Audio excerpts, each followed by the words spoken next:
중국 축구는 고스트. 안녕하세요, 고스트입니다. 월드컵 3차 예선이 딱 한 경기 남아있는 가운데 중국의 북중미 월드컵 본선 진출이 완전히 물 건너가고 말았습니다. 뭐 딱히 놀랄만한 소식이 아니긴 합니다만 중국 같은 경우에는 별로 기대하는 반응이 아니었으나 내심 남은 두 경기를 모두 잡고 4차 예선 진출을 노리고 있었을 테죠. 그치만 가장 경계하고 있던 상대인 인도네시아에게 68년 만에 패배하며 나락으로 떨어졌네요. 특히 14억 중국의 유일한 희망 우리뿐만 아니라 직전 경기에서 다이렉트 퇴장 때문에 출전 못한 릴량민까지도 없어 공격진에서의 무게감이 상당히 떨어질 수밖에 없었죠. 인도네시아의 선발 멤버 중 4명을 제외한 나머지가 귀화 선수였고, 반면 중국은 최근 귀화에 성공했던 세르지뉴, 중국 이름으로 사이얼지니아오 꼴랑 한 명이었습니다. 한때 귀화 정책을 추진한답시고 아주 시끌벅적했는데 다들 어디 갔는지 모르겠네요. 중국 리그 내 탑급 외국인 선수들의 귀화 작업은 한계가 있는지라 해외로 눈을 돌렸지만 허우융융 말고는 추가적인 영입이 없어 보입니다. 노르웨이 2부 리그에서 득점왕을 차지해 엄청난 연봉을 주면서까지 기껏 중국으로 데려간 허우융융은 아직까지도 중국 대표팀에서 A매치를 뛰지 못했네요. 기존의 중국 선수들에다가 귀화 선수 한두 명 투입하는 것보다 인도네시아처럼 완전히 갈아엎는 수준으로 귀화 선수들을 대거 투입하는 게 좀 더 확실한 방법인 듯한데요.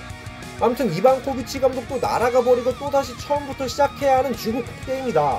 귀화는 효과가 없는 거 아닌가요? 귀화는 말도 안 돼. 어제 세르지뉴의 활약을 보니 정말 발로 차 죽이고 싶었다. 결과를 낼 수 있는 귀화만이 좋은 귀화입니다.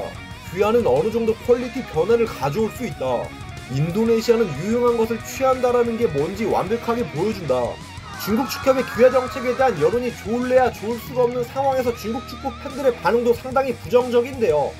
인도네시아처럼 싹 다 갈아치우지 않는 한 월드컵은 택도 없어 보이기 때문에 될란가 모르겠지만 감독 교체보다 대대적인 스쿼드 개편이 필요한 듯하네요.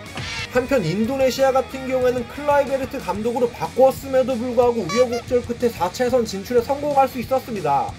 스쿼드 내 23명 중 14명, 거의 이내 전술 마냥 절반이 훨씬 넘는 귀화 선수로 구성되어 중국과는 다르게 인도네시아는 귀화 선수를 완전 주축으로 쓰고 있네요. 인도네시아의 성공으로 인해 동남아 국가들의 귀화 선수 투입 경쟁은 더욱 치열해질 텐데요.